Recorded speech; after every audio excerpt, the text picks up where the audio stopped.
안녕하십니까. 최연석과 함께하는 일본 군사안보 이야기 시간입니다.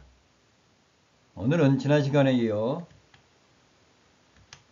일본 역사 이야기, 일본 역사의 전국시대부터 시작하여 메이지 유신, 그리고 제국주의, 새로운 현대 일본까지 역사를 알아보도록 하겠습니다. 자, 드디어 일본 전국시대의 이야기입니다. 전국시대는 원인의 난과 그리고 메이오 정변을 계기로 해서 중앙幕府의 세력이 약화되고 다이묘들의 세력이 강화됨에 따라 시작되었습니다. 여러분 잘 아시는 전국시대에 3명의 영웅이 등장하는데요. 오다 노부나가, 도요토미 히데요시, 그리고 도쿠가와 이에야스인데요. 이 세 사람의 리더십을 얘기할 때 약방의 감초처럼 등장하는 두견시의 얘기가 나오죠. 오다 노부나가는 울지 않으면 두견시를 죽여버리겠다. 도요토미 히데요시는 두견세가 울지 않으면 울게끔 만들겠다. 그리고 도쿠가와 이에야스는 두견세가 울지 않으면 울 때까지 기다리겠다. 이런 어떤 리더십을 펼쳤는데요. 세 사람 다 각자 나름대로의 천하를 움직이는 훌륭한 리더십이라고 보지만은 결국 일본 sengoku 시대의 최종 승자는 인내심을 가진 도쿠가와 이에야스가 에도幕府를 열고 최종 승자가 됩니다.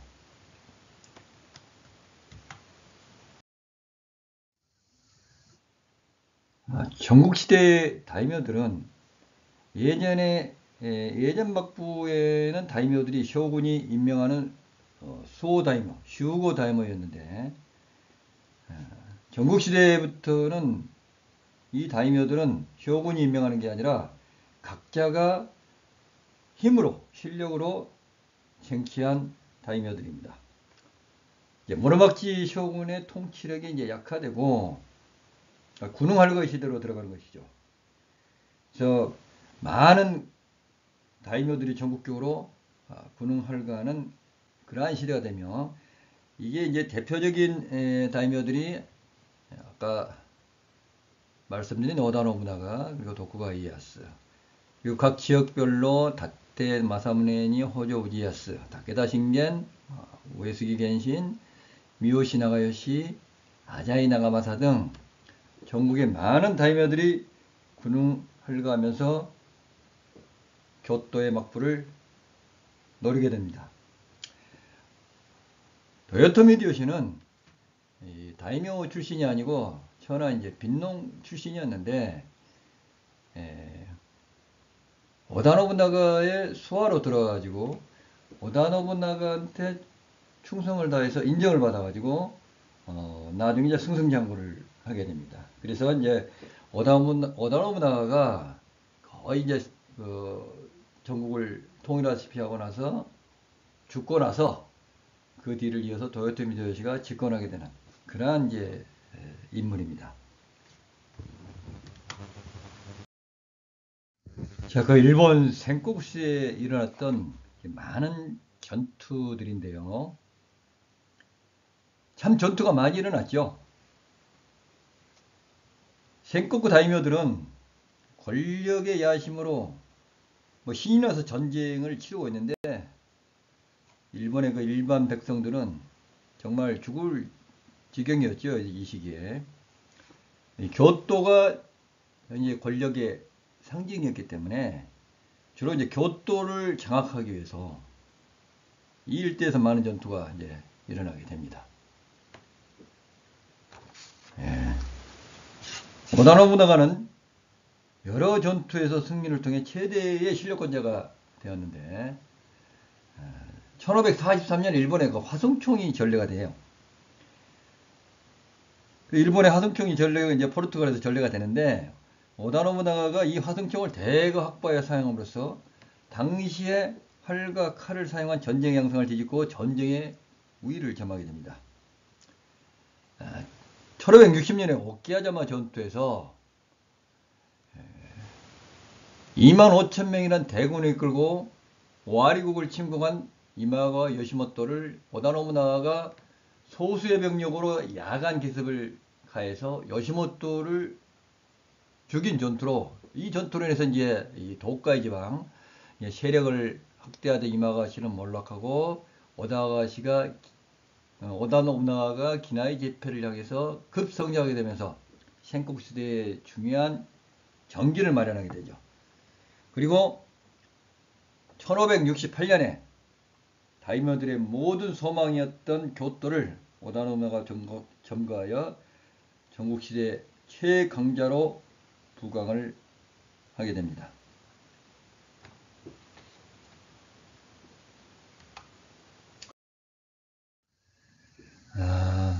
1570년경에 전국 다이묘들의 판도입니다.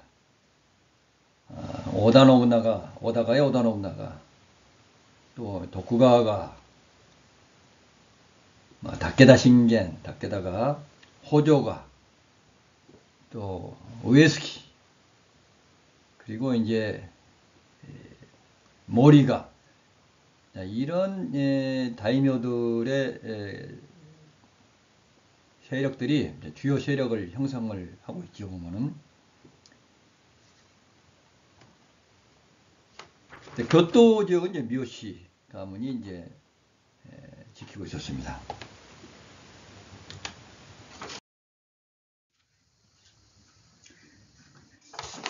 그런데 이제 이 오다노부나가가 1582년 교토의 혼노지에서 이제 피살을 당하는 이제 사건이 발생하는데요. 오다노부나가는 당시 유력 가문인 모리 가문을 공격하기 위해서 부하인 아케치 미쓰히데를 동원하여 공격을 명했는데, 이 아케치 미쓰히데가 1582년에 도중에 회군을 해요. 회군을 해서 교토의 그 혼노지에 있는 오다노부나가를 피습하여 살해가 되죠. 오다노부나가가 믿었던 부하에게 발등에 찍힌 셈인데, 이렇게 어이없이 오다노부가 죽어요. 마치 이성계가 1388년 이와도 해군을 단행한 것 같은 느낌이 드네요.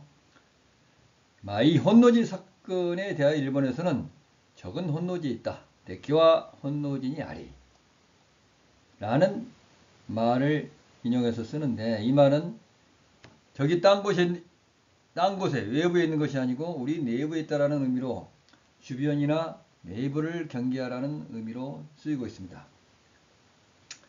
이 오다가 죽자 이 뒤를 도요토미 히데요시가 이어서 정권을 장악해서 일본 전국을 통일하게 됩니다. 그리고 이 오다노부나가와 도요토미 히데요시가 지배한 1573년부터 1603년까지 에도막과 일기 전인 1603년까지 시대를 두 사람의 이름을 따서 쇼쿠호 시대라고도 합니다. 이 도요토미 히데요시는 이 끌어오르는 다이묘들의 불만과 에너지를 대전쟁으로 돌려 조선 침략을 단행하게 됩니다. 임진왜란과 정유재란이죠. 일본에서는 연호를 써서 문노쿠노에키, 또 경장해역, 게이쪼네키 이렇게 표현을 합니다. 이 당시 도쿠가와 이에야스는 간동지방으로 쫓겨가서 조선정벌에 참여하지 않고 조용히 실력을 쌓으며 기회만 보고 있었는데, 마침 그 도요토미 히데요시가 1598년에 병사하고 조선정벌에서 실패하면서 도요토미 세력이 약화되기 시작합니다. 이때 이제 도쿠가와 반도쿠가파가 비야호 부근의 새끼가을에서 동군과 서군으로 나눠서 결전을 하게 되는데, 여기서 도쿠가와가 승리를 하여 이제 이게 새끼가와라 전투인데요.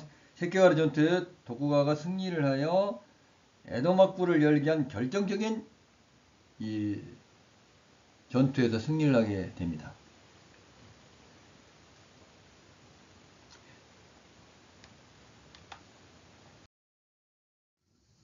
도쿠가와 막부는 초기에 바로 조선과 통교를 하고 조선에서는 수신사를 다시 파견한 등 양간의 교류를 재개하게 됩니다. 또한 막부 초기에 오키나와나 그리고 홋카이도를 정벌하는 영토를 확장하기도 합니다. 에도 막부의 대정책은 기본적으로 이제 세국 정책을 썼는데요. 메이지 유신으로 개방을 하기 전까지 약 260여년간 세국 정책을 단행하게 됩니다. 그러나 에도 막부의 시대는 일본 역사상 가장 전성기라고 볼 수 있는 시대로 민중국인 가부키라든가 우키요에 등 일본 나름대로의 독자성을 가진 문화, 사상, 과학기술이 발달하게 되죠. 각 번의 다이묘를 정기적으로 에도를 오고 가게 함으로써 각 번의 재정적 부담을 가하고 벌모를 잡아두기 위한 흥근제도, 산낀고다이 제도를 시행하기도 합니다.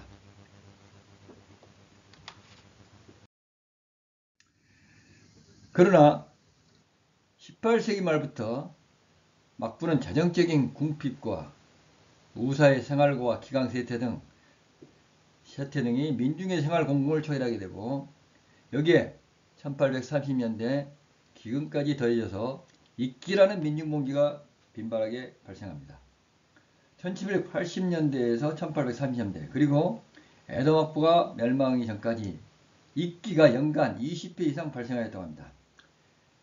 이에 대해 막부는 첨보개혁을 통해 재정적 궁핍을 해소하려 했으나 큰 효과를 거두지 못한 채 막부 재정은 더욱 궁핍해 가며 막부는 점점 쇠락의 길로 접어들게 됩니다. 자, 이제 서양 세력이 밀려오는 서세 동점 상황인데요. 서양 세력은 16세기 후반부터 막부의 문을 두드리기 시작합니다. 그리고 이제 19세기에 들어서는 이제 본격적으로 서양 열강들이 일본의 문호를 개방하기 위해서 밀려들기 시작합니다. 이 결정적인 사건이 하나 발생하는데 미국의 그 페리 제독이 1853년에 흑선 4척을 이끌고 도쿄만의 구리야마에 내항하여 소위 포화묘교의 이력을 가시하며 일본 문호 개방을 요청합니다. 이때 함선의 이용과 함포 이력에 놀란 막부는 이듬해 1854년에 미일 화친조약을 맺고 문호를 개방하고 해리스라는 인물이 초대 총영사로 부임을 하게 되죠.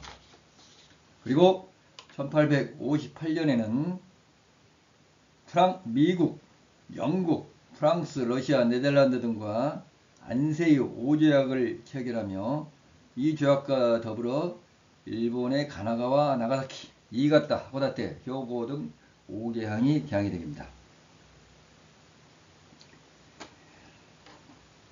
이런 안세이 5조약 이런 것들은 이제 불평등 조약이 되는데 이로 인해서 이제 개국파와 양립파가 대립을 하게 되고 또 반막부 세력에 이제 불만이 고조되면서 조슈, 사스마, 도사, 사가 등을 중심으로 한 이제 반막부 세력들이죠. 보면은 이 세력들의 불만이 고조되고 결국 이러한 세력들의 불만 고조는 추후에 보신전쟁을 이어지고 막부 멸망으로 이제 이어지게 됩니다. 도마운동의 대표적인 그 지역은 이제 조슈번, 지금의 야마구치 현지죠. 그 다음에 사스마번, 지금의 이제 가고시마원인데 조슈번과 사스마번을 중심으로 해서 이 토막파가 성장을 하고 이들 이제 조슈번과 사스마번은 추후 이제 동맹을 결성해서 추후에 이제 반막부 세력을 해가지고 왕정에 이제 대항하는 그런 주요 세력이 세력으로 성장하게 됩니다.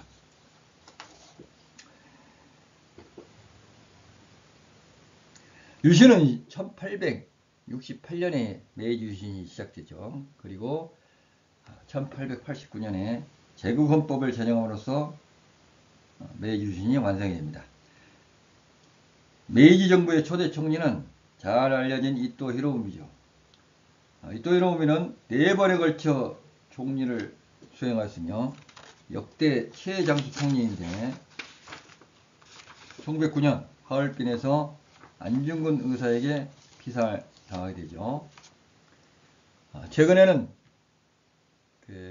조시원 출신의 고 아베 전 총리가 가장 오래 총리직을 수행한 걸로 되어 있습니다.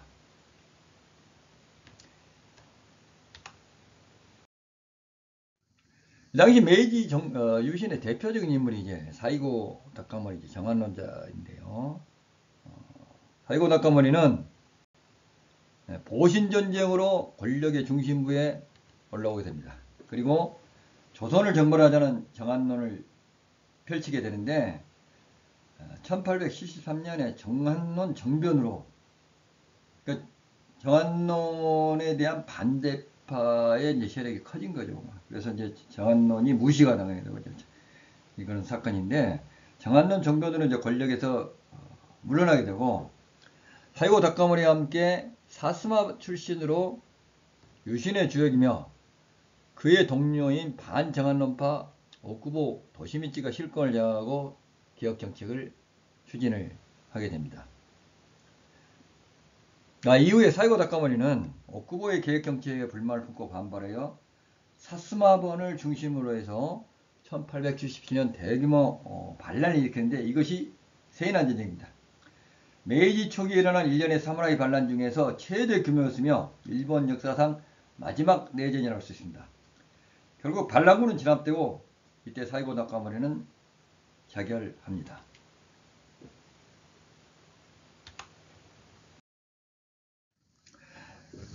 메이지 유신의 부국강병을 착실히 추진한 일본은 1870년대부터 본격적으로 한반도와 대륙으로 눈을 돌리기 시작합니다.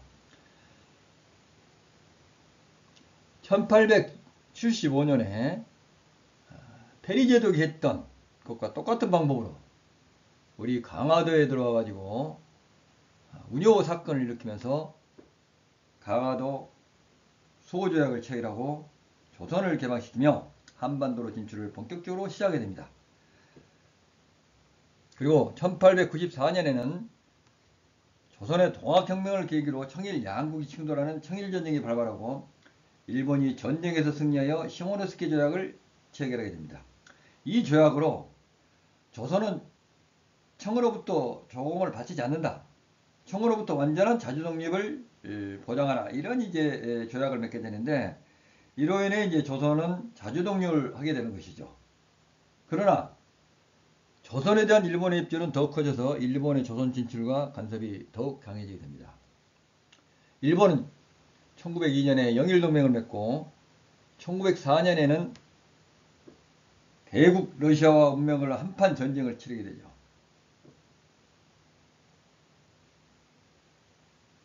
이 전쟁을 심한 사람도 이토 히로부미입니다. 러시아의 발틱 함대가 대한해협에서 일본군 도구 함대에 개멸된 후로 러시아는 폐색이 짙어지게 되는데 결국 러일 전쟁에서도 승리한 일본은 미국의 중재로 포스머스 강화 조약을 냈습니다. 그리고 일본은 최종적으로 조선과 1905년도 을사 보호 조약을 맺기 전에 그해 7월에 미국과 가스라테프트 밀약을 맺어 조선에 대한 미국의 간섭을 배제시킵니다. 열국의 간섭을 모두 배제한 일본은 대조선 정책에서 완전 독자적 주도권을 잡고 결국 1910년에 조선을 병합하고 36년간에 걸친 식민통치를 시작하게 되죠. 일본은 세계 1차 대전과 2차 대전에 참전을 했습니다. 1차 대전 때는 연합군 측에 가담하여 대독 선전포고를 했고요. 그러나 2차 대전 때는 독일, 이태리 등의 전체주의 국가들과 동맹을 맺고 연합국과 싸우게 되었죠. 1차 대전 참전 후에 이제 시베리아 출병을 하게 되는데, 러시아 혁명에 성공한 볼셰비키 공산 정권을 붕괴시킨다는 명목으로 약 7만여 병력으로 이 시베리아 출병을 하였죠. 1925년까지 이제 이게 이어지는데요. 그리고 이제 점차 대륙 침략의 야욕을 드러내며 1931년에는 이제 만주 사변을 일으키게 됩니다. 그리고 1937년에는 중일전쟁을 일으키고요. 1941년 12월 7일에는 미국을 상대로 한 진주만 기습을 시작으로 태평양 전쟁을 일으켰으나 1945년 8월 6일과 8월 9일 히로시마 나가사키에 원자폭탄 2발을 맞고 무조건 항복에 이르게 됩니다. 1945년 9월 2일 미조리 함대에서 항복 조인을 하게 되죠. 그리고 완전 폐화된 일본 본토에 메가다가 지휘하는 연합군 최고사령부 GHQ가 점령군으로 들어와 1951년까지 일본 군정 통치를 하게 됩니다. 그리고 1952년에 샌프란시스코 조약의 발효로 일본의 주권이 회복되고 독립을 하게 되죠.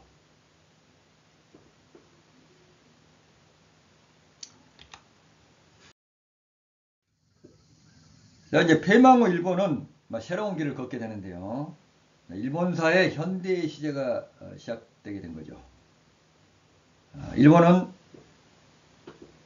미 군정하에서 평화헌법을 제정하고 일체 전력을 보유하지 않는, 즉 재무장을 못하도록 하였으나 당시의 극동의 정치가 미소 냉전 체제의 공산주의의 대립이 격화되고 이어 1950년에 한국전쟁이 발발하자 일본에 주둔한 미군이 한국전에 참전함으로써 일본의 치안 공백이 발생하자 이를 빌미로 자위대 전신인 경찰 예비대를 창설하게 되고 이로써 재무장의 길을 열게 됩니다. 그 이 경찰 예비대는 보안대로 이름을 바꾸고 다시 이게 자위대로 이제 명칭을 변경해가지고 이제 오늘에 이제 이르게 되는데요. 최초의 자위대는 국내 활동에 국한되는 소극적인 활동을 하다가 냉전 종료 후에 이제 세계 각지에 PKO를 파견하는 등 적극적인 국제공헌, 국제지원활동을 전개함으로써 그 역할 증대를 도모하고 그 이상이 매우 이제 증가하게 되었죠. 그래서 이제 방위청도 나중에 이제 방위성으로 승격을 하게 되고 점점 이제 일본의 군사력이 증강하고 이제 재군비의 길이 이제 군사 대국화의 길이 점점 이제 가까워지게 되는, 커지게 되는 그런 이제 상황으로 변모하게 됩니다.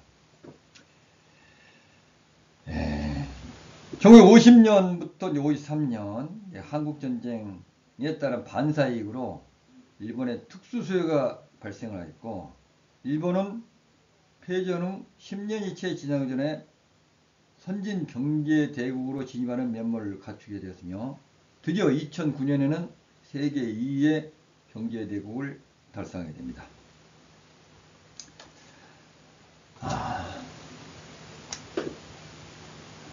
태평양 전쟁의 전범 쇼와 히로히토는 63년이라는 오랜 세월을 일본 통치하여 일본인의 가슴속에는 거의 신적인 존재로 부각되어 있으며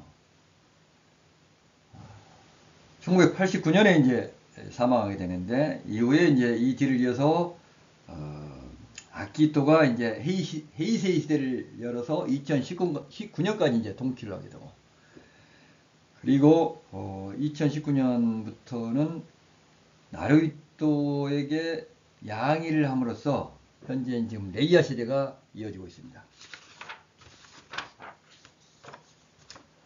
일본은 강력한 미일 동맹으로 미일 안전보장 체제하에서 자국 안보를 미국에 의존하며 소위 다다노리 안보론, 즉 무임승차론이라고 하죠.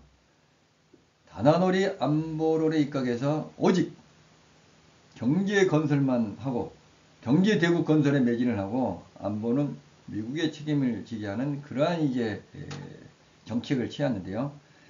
이제 점점 이제 일본이 경제 대국으로 되고 또 일본의 자위대가 이제 증강하고 이제 커짐에 따라서 미국이 요구도 하게 하고 또 일본의 방위상 관계자 등이라든가 정부 관료 또 위임사들의 의지로 주일미군 경비를 비롯해 가지고 주일미군에 대한 충분한 지원을 하면서 또 협조를 하면서 그러면서 미일 동맹을 강력하게 지금 유지해 나가고 있는 한편 일본 자위대도 전력을 증강시키는 등 자주국방에도 힘을 쓰고 있습니다. 그리고 점차 세계로 뻗어나갈 수 있는 막강한 군사 건설에 힘을 쓰고 있습니다.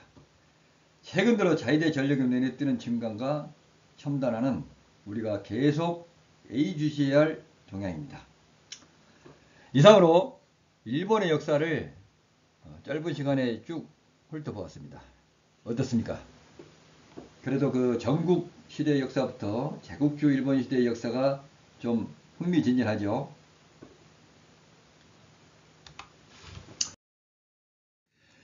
네, 끝으로 일본사를 통해서 형성된 그 일본의 민족성과 일본인의 정체성에 대해서 이거는 제가 평가했다기보다도 일본의 유명한 저널리스트가 강의한 내용을 제가 정리한 건데요. 그걸 한번 소개를 하고 끝을 맺을까 합니다. 민족성을 지리적 축도로 봤을 때 보통 이제 해양민족과 대륙민족, 또 그리고 농경민족과 유목민족, 남방민족과 북방민족 이렇게 이제 구분을 한다고 그러는데, 지난 시간에도 말씀드렸듯이 일본사 전개의 조건은 특별한 지리적 조건을 갖고 있다. 도국, 시마쿠니, 섬나라라는 그런 특성, 4개의 주요 섬과 4,000개의 흩어진 대섬으로 바다로 둘러싸여 있다는 그런 어떤 지리적 특수성과 또 많은 화산과 지진 활동이 과거에도 많았고 또 현재도 진행 중이다라는 것. 그리고 다양한 기후 조건으로 이제 한대에서부터 아열대까지 존재하고 있고 또 태평양 연안 쪽으로는 또 해류, 북쪽 해류가 있어서 다우다스파다 이런 것들을 보았을 때 이를 종합적으로 평가해 봤을 때 일본의 민족은 해양민족이면서 농경민족, 남방민족이다 이렇게 이제 결론을 낼 수 있고요. 이걸 해석해 보건데 이제 오른쪽에 보시면은 대륙민족이 폐쇄적이고 전체주의적이고 육군을 중시한다고 할 것 같으면 해양민족은 좀 해방적, 개방적, 자유주의적 그리고 식민주의적인 그런 생각을 견지하고 있으며 해군을 보다 더 중시하는 그런 경향을 이제 가지고 있다고 합니다. 또 유목민족이 소수 단위로 이동을 하고 항상 항제전장이라는 어떤 공격적인 성격을 갖고 있는 것이 반해가지고 농경민족은 이제 정규를 하고 있고 또 소수 단위가 아닌 대부족적이고 그러다 보니까 전장이란 거는 항제전장이 아닌 이상한 그런 정상이 아닌 그런 상황으로 이제 받아들이고 그리고 또 방어적인 성격을 지니고 있다라고 이제 볼 수가 있고요. 또 북방민족이 강건하고 활동적이고 현상타파적이고 또 침묵사세에 가는 그런 어떤 성격이라고 할 것 같으면 남방민족은 현상에 안주하고 또 소극적이고 자유분방형의 그런 성격을 갖고 있다고 볼 수가 있겠습니다. 그렇다면 일본은 해양민족이고 농경민족이고 남방민족이기 때문에 어떠한 성격을 갖고 있는지는 아마 시청자 여러분께서도 판단을 할 수 있으리라고 봅니다. 대부분의 일본 민중들은, 일반 사람들은 점잖하고 조용하고 예의 바르고 뭐 괜찮습니다. 보면 순진하고. 그러나 또 이 우익 세력이라든가 또 정권을 갖고 있는 정부 인사들이라든가 이런 이제 공무원들이라든가 자기관인가 이런 사람들은 어떻게 보면 이런 그 해양 민족적인 그런 성격, 자유주의면서도 신민주의적 그런 어떤 팽창주의적 이런 성격들을 갖고 있으면서 항상 그 대국을 꿈꾸는, 일본의 어떤 자존심을 꿈꾸는 이러한 어떤 특성을 갖고 있지 않나 나름대로 생각이 듭니다. 여기까지 시청해 주셔서 정말 감사드립니다. 다음번 이야기 주제는 이러한 지리와 역사의 배경 지식을 바탕으로 해서 이제 일본 군사 이야기를 한번 이제 해보고자 합니다. 그래서 일본 방위의 최고 사령탑인 방위성, 과연 이 방위성은 어떤 곳인가? 일본 군국주의 열함인가? 이런 주제를 가지고 다음 이야기를 해보고자 합니다. 많은 시청 바랍니다. 감사합니다.